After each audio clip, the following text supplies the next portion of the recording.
Being here at OCFS, our Bureau is responsible, among other things, for the monitoring and oversight and program improvement and quality of runaway and homeless youth services.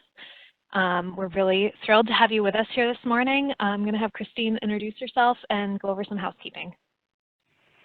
Good morning, everyone. My name is Christine Anderson. I am also with the Bureau of Health and Wellbeing here in YDAPS.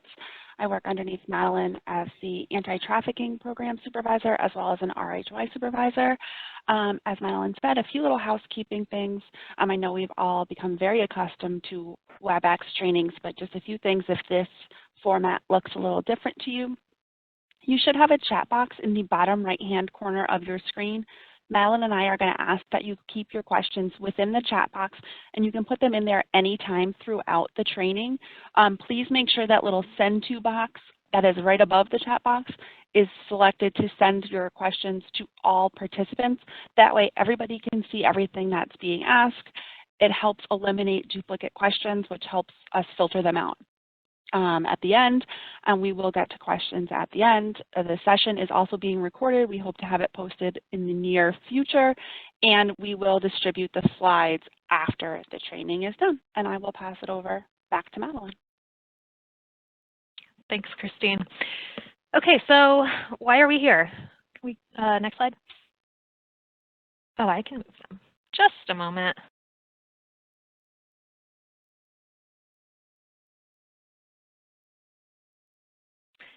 All right, so why are we here?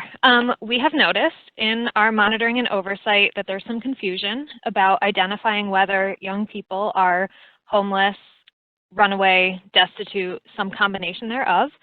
And so we wanted to start with training to just kind of reorient everyone to the regulations and the requirements, because the definitions do have impact on things like confidentiality and mandatory reporting. So we wanted to really make sure we're all on the same page about what the requirements are, who we're talking about, and how we can best serve them.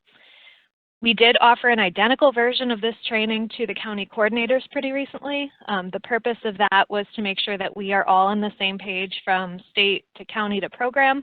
So at this point, by the time the training is over, everybody should have the same set of vocabulary and expectations about this population. So who are we talking about? These are the definitions of runaway youth and homeless youth. The citation we provided for you on the slide comes from REG, but I want to point out that these also originate in statute. So the reason that's important is, as folks are hopefully aware, we are working on a new REG package, but these definitions will not change because they are based in statute.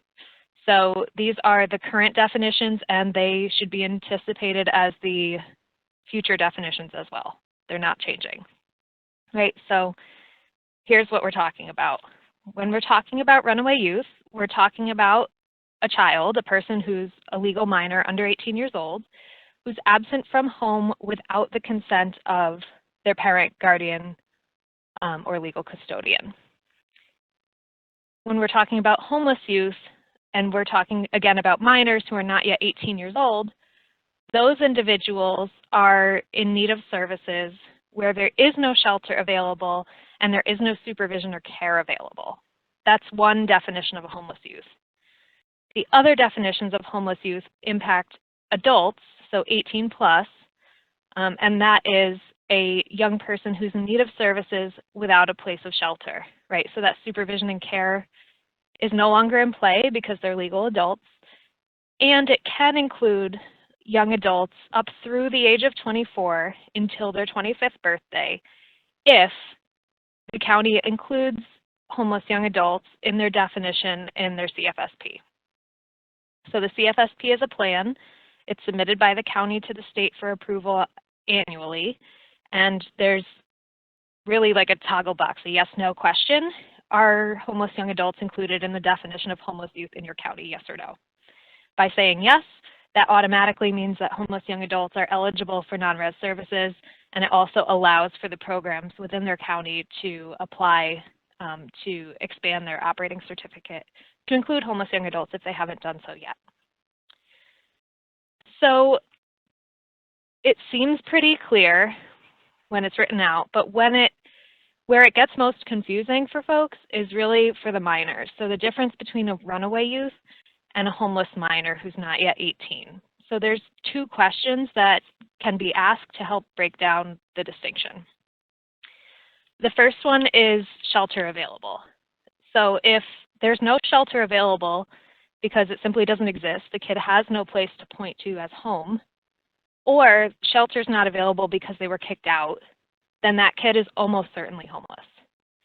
So an example of a somewhat common scenario we hear about where a young person is homeless is there's some kind of altercation between the parent and the child, and the parent gets a restraining order. That child can no longer legally be in that home. That restraining order has made that kid homeless. That kid is without a place of shelter where supervision and care are available. They are a homeless youth. The second question, if there is shelter available, is whether the supervision and care are available.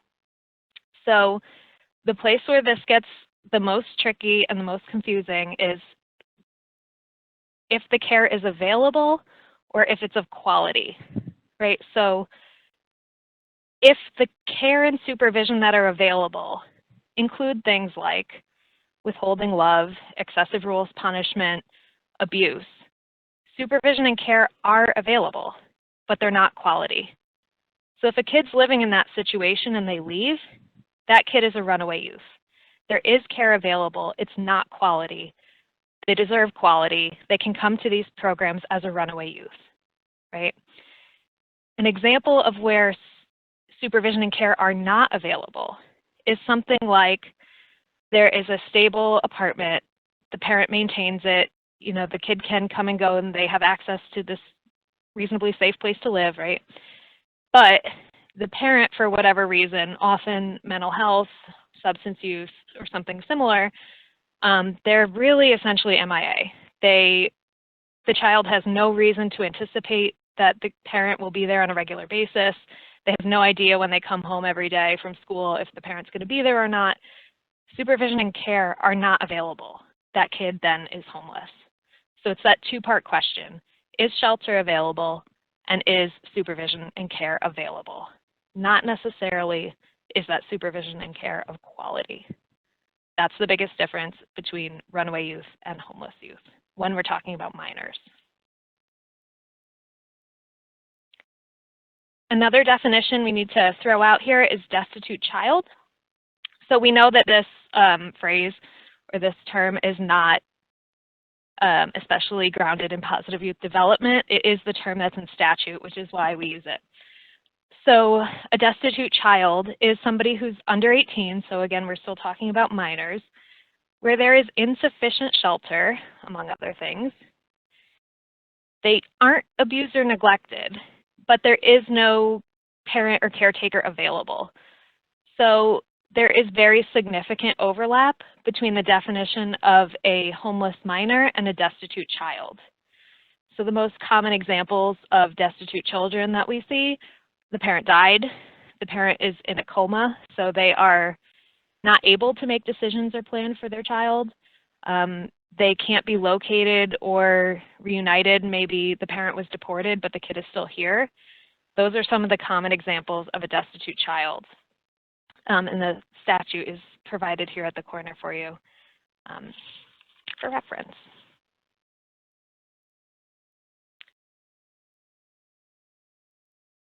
So those are the definitions, but why does it matter? So programs need to know if a kid is destitute, if they're runaway, if they're homeless, so that they can make sure the young person qualifies for the services they offer, so that you can make the notifications required of you by law to appropriately protect confidentiality and to accurately report. Right? We ask every year in the survey of services how many young people you served that were homeless, how many were runaway. You can't do that accurately if you don't have a solid understanding of what that kid's circumstance is. So in terms of service eligibility, when we're talking about crisis services programs, so we're talking about the shelters and we're talking about interim family programs, These are the young people that are eligible for residential services. Young people who are homeless, young people who ran away from home, young people who are destitute, and young people who are in need of crisis intervention or respite services.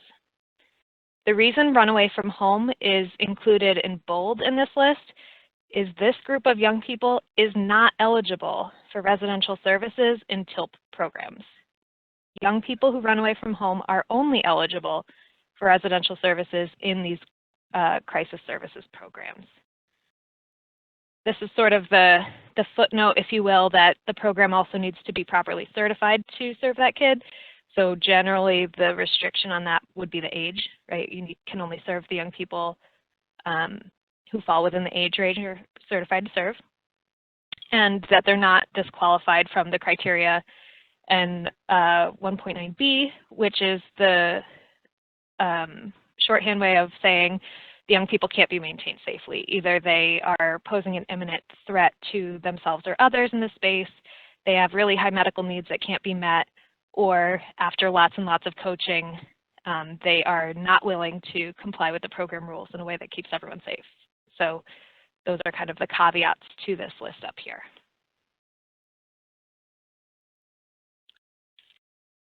So for TILPs, so we're talking about group residents and we're talking about supported residents.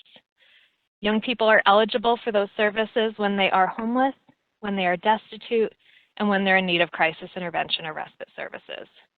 The same caveats apply, plus there's an additional one, right? Young people under the age of 16 can't be admitted to the TILP unless the CFSP, which we talked about earlier, provides for them to do so. And in those cases, the program needs to notify the coordinator.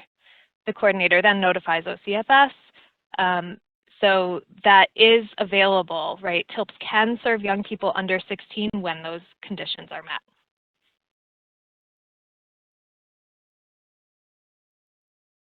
So how do you know? You have a definition and you also have a kid in front of you. How do you know what the kid's status is? It should be a part of the intake process and the ongoing assessments that are happening with young people. Right, so at intake, right, we want those intakes to be short, low barriers to services. What does the kid tell you about what they need and why they're there? Do you have information from a referral source that you can reference? And does that give you a sense of whether that shelter is available, whether they left home because the care was not of quality, or whether there's no care available at all? And because it's part of that ongoing assessment as you build a relationship with young people, it is very possible that their status changes over time. It's not like whatever you identify them as at intake is a permanent marker on them. As more information comes out, or as the circumstances change, the kid's status can change, right? So it might be that when the young person first presented, they were running away from home. The parent wanted them to come back. And over time, as they're in the program, they say, you know what, forget it. Actually, I don't want you to come home. A caveat to that is, just because they say it one time doesn't mean that they've renounced their parental rights or anything, right? But if that's really through family mediation and all of the engagement services you're providing, the parent says, I'm done with you, you can't come home, then that person's status really can change from runaway to homeless. There's no care available, there's no place available to that young person. So if their status changes over time, you would just need to note it in the case file. The only other step that might need to happen is if the young person had been identified as homeless, but it turns out they're actually a runaway. If that kid were being served in a TILP and it's found that they are actually a runaway, they're no longer eligible for that TILP service. So in that one circumstance, if that happens, the program would need to start making a plan to transfer the young person to a crisis services program where they're eligible to receive services.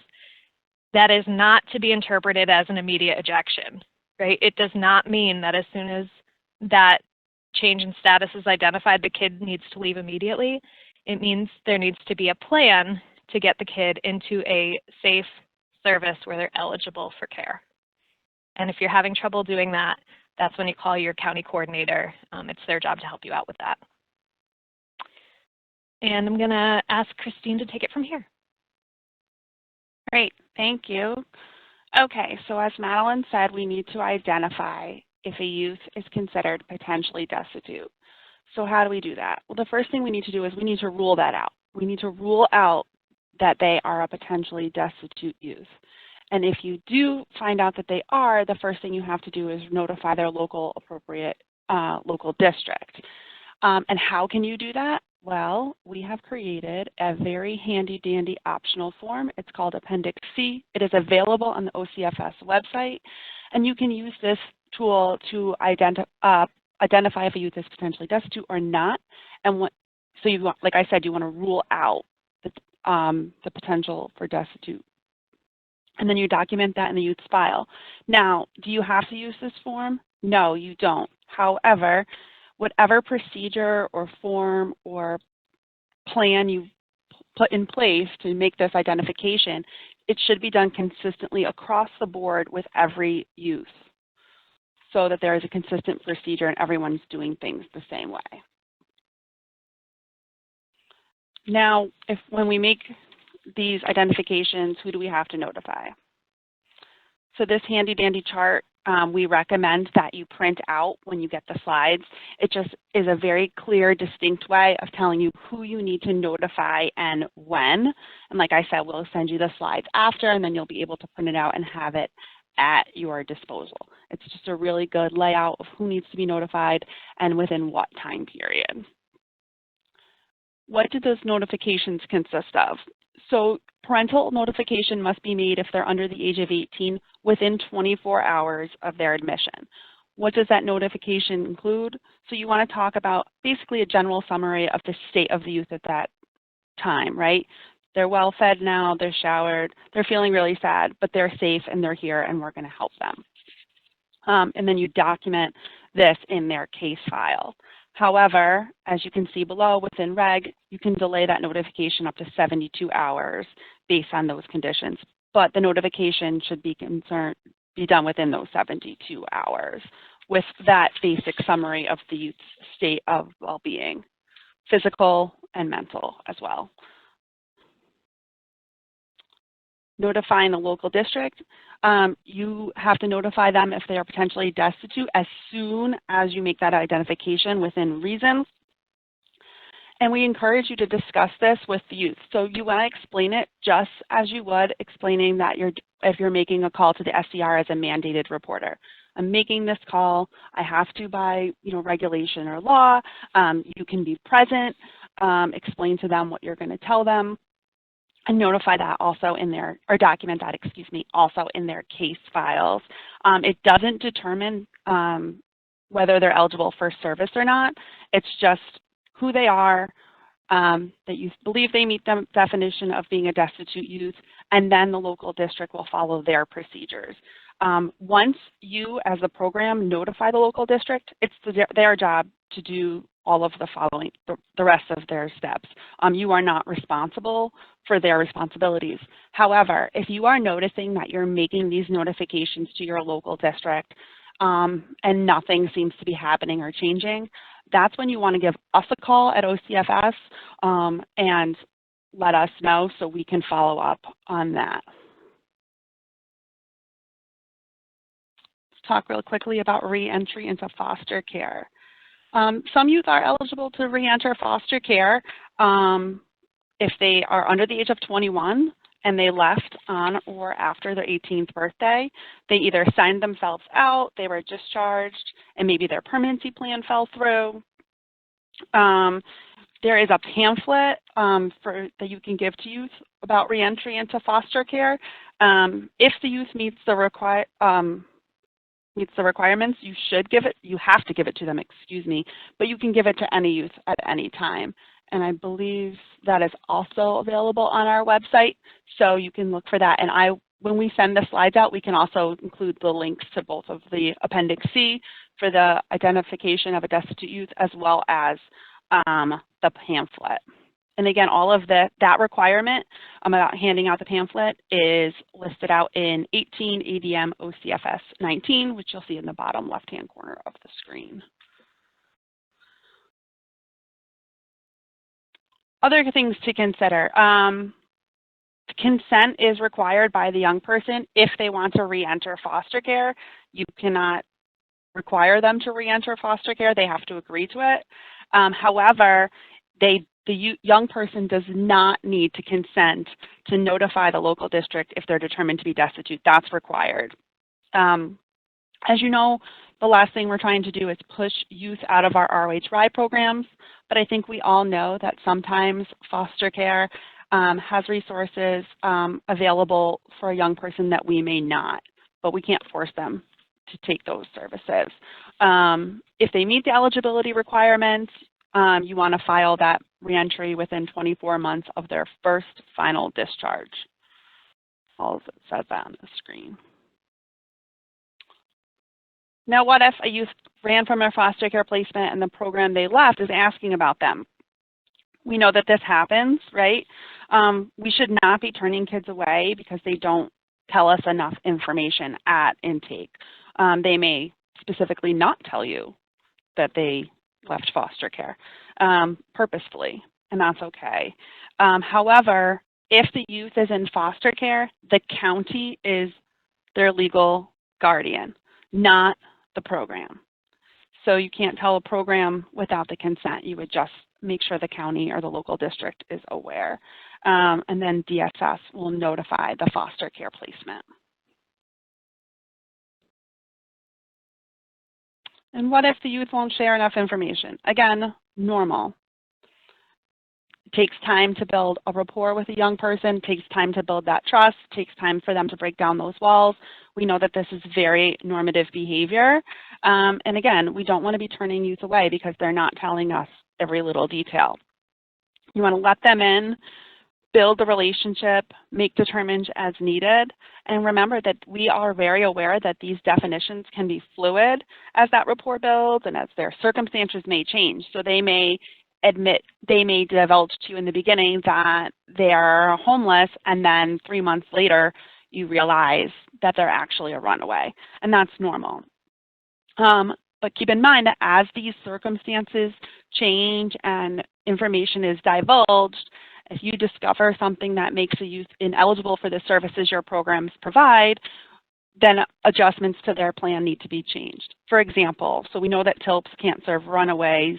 So if you discover that a youth who you thought was homeless is actually a runaway, you want to work with your RHY coordinator to make a plan to find that young person the crisis services that are appropriate for them. We're not saying kick them out the minute you find out. We want to work to find them a safe place to be that meets their needs and their circumstances.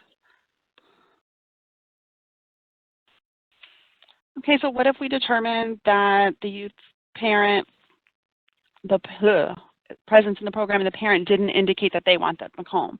So just because they didn't say they want them to come home doesn't mean they don't want them to come home. So Madeline gave me this great analogy yesterday, and she said, just because I didn't tell you I want cake doesn't mean I don't want cake. So, you know, do they really have the consent to leave? Is care being withheld, or is the youth is actually homeless?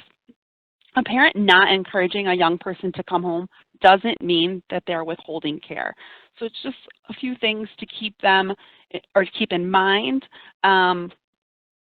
They may know that this is not the right time for the youth to come home and that maybe they need some space for a little while. However, if the parent does say they are not welcome at my home, they can't come back here, you should continue engaging that parent and that family system in mediation and family reunification to the best extent possible. And then you would call the SCR to report the neglect. So what happens if law enforcement is looking for information about a young person in your program? So confidentiality always stands unless the youth has given you consent to give law enforcement information.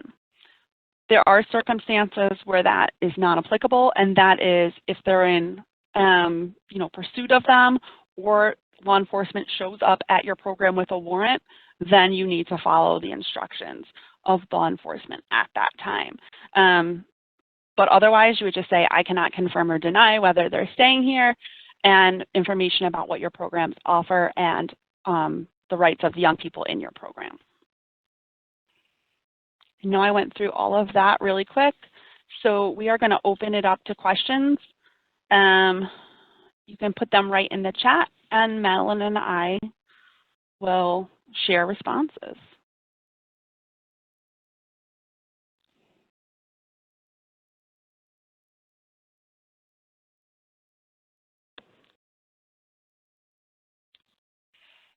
And keep in mind, just to make sure that your little send to box says all participants, then we can all see it.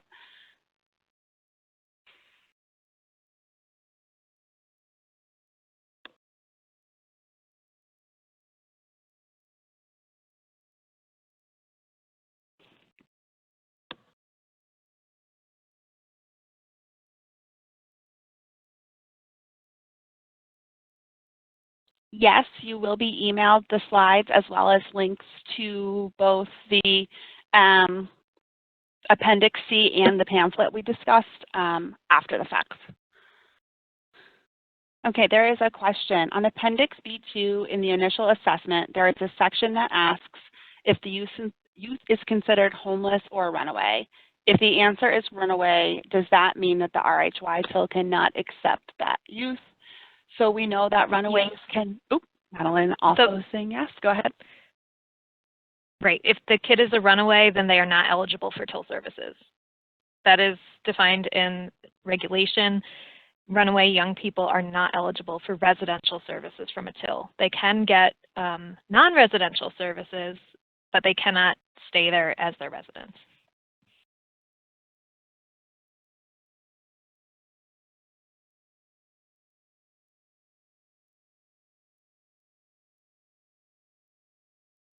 Since the youth status can change over time, how should programs be reporting the numbers of each category of youth on the inspection instruments and on the annual reports? In terms of data collection, it would be most helpful to define a point in time to count whether they are runaway versus homeless. I would recommend that folks fill out the information asked of them at the time it's asked. So in advance of a program review, I believe you get it maybe 14 days in advance. So what is the number at that time? What is based on the status of youth known at that time? And same goes for survey of services. There is always going to be a little bit of squishiness in our data that's unavoidable, but answer the questions posed to you based on your knowledge at the time you're asked. For youth who left foster care and are unsure of the foster care agency they are connected to, who should we contact? So you would contact the district, not the agency. So the district where the kid was in care most recently, and if they don't know which district that is, then you can contact the local district in which your program operates, and they can help you navigate that. And if you get stuck or find districts to be unresponsive, you're very welcome and encouraged to call us, and we can help you navigate that. If the youth has an ACS case manager, are they eligible to be a resident in RHY TILs? Whether or not a youth is involved in foster care really has no bearing on their eligibility for runaway and homeless youth programs. They're eligible to enter a residential program if they meet the definition of runaway, homeless, destitute. And if they've run away from foster care, then they're eligible for residential services and a crisis services program, but not a TILP. This sounds very much in line with what we're doing already. That's great. Can you share some examples that prompted the need for this clarification? Have there been issues or situations that were a problem? It might be helpful to get those kinds of examples for TILPs.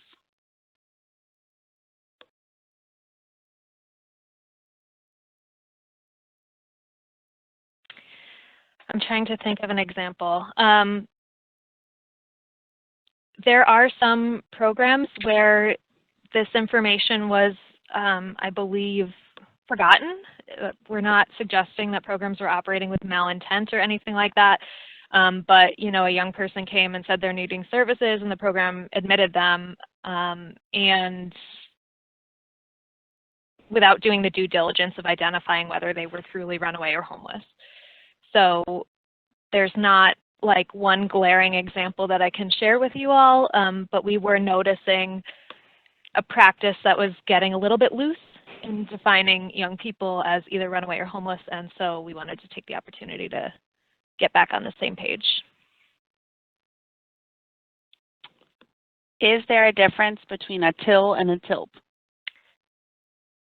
Yes and no. I believe in New York City, TILs tend to refer to themselves as TILs. It's really just nomenclature. A TILP is the phrase that's used in reg. In TIL, it just means they choose to refer to them as transitional independent living something. We transitional independent living program. So no, they're generally the same thing.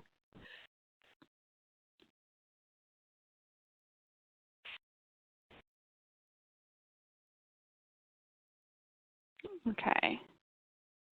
Thank you. I can imagine. Oh, wait, hold on. Sorry. My thing moved. Is it possible for OCFS to share the list of examples that were reviewed during the definition sections, circumstances that make a youth runaway versus homeless in terms of whether supervisionary care is available? Some of the examples were contrary to how programs have interpreted it in the past, so it would be helpful to have a written list for us. So I'll jump in on that. We are actually going to give you the slides, so you will have the examples that are right in the slides. If for some reason you need further documentation or further examples, you could just call us. Or if a situation arises and you're unsure, just give us a ring. And then a thank you. I can imagine it can get really messy if a parent guardian is resistant to their child accessing a TILP. So I did get a question. What happens if a young person doesn't want to go home after their maximum length of stay? So this question is really pointing to crisis services programs. So the youth is a runaway, meaning there is a home to go back to, but they don't want to go there. There are a couple of options, and none of them are great. Right? One option is that they could go to a different crisis services program nearby. Right? They get discharged from one, they go to another, their clock starts over. That could mean the kid is in flux for a very long time, so it's not an ideal solution, but it's an option. If the reason the young person doesn't want to go home is that there is reasonable cause to suspect abuse or neglect in the home, then the program really needs to make sure that they've called the SCR, and if there is an open investigation with child welfare, the young person is able to stay while that investigation is conducted. But if the investigation concludes with a no substantiation, the kid really does need to go home. There's another question in the chat. Can you talk about programs serving youth and their dependents? So I'm assuming the youth has a child of their own is what you mean by that. So if I'm speaking out of turn, please correct me. If the youth are also defined as runaway and they are parenting, are they able to be served in a TILP?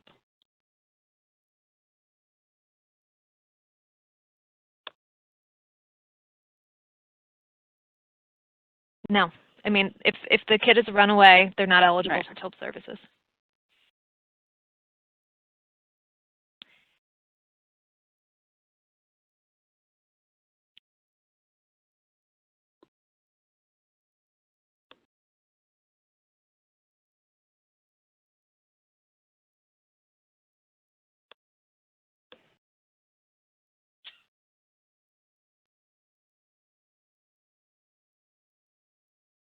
These are really great questions. If you have other questions, feel free to put them in the chat. We'll stay on for another few minutes, but we don't want everyone just sitting here in silence.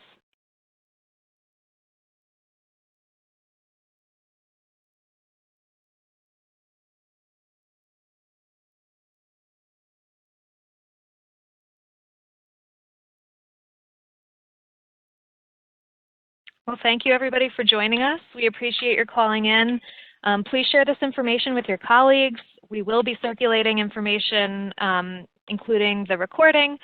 So if you have questions that come up, going forward, please make sure you're reaching out to OCFS and your county coordinator, and we're happy to help you navigate them. So hope you have a great rest of your day, and let us know if we can be of assistance. Take care, everybody. Thanks, everyone.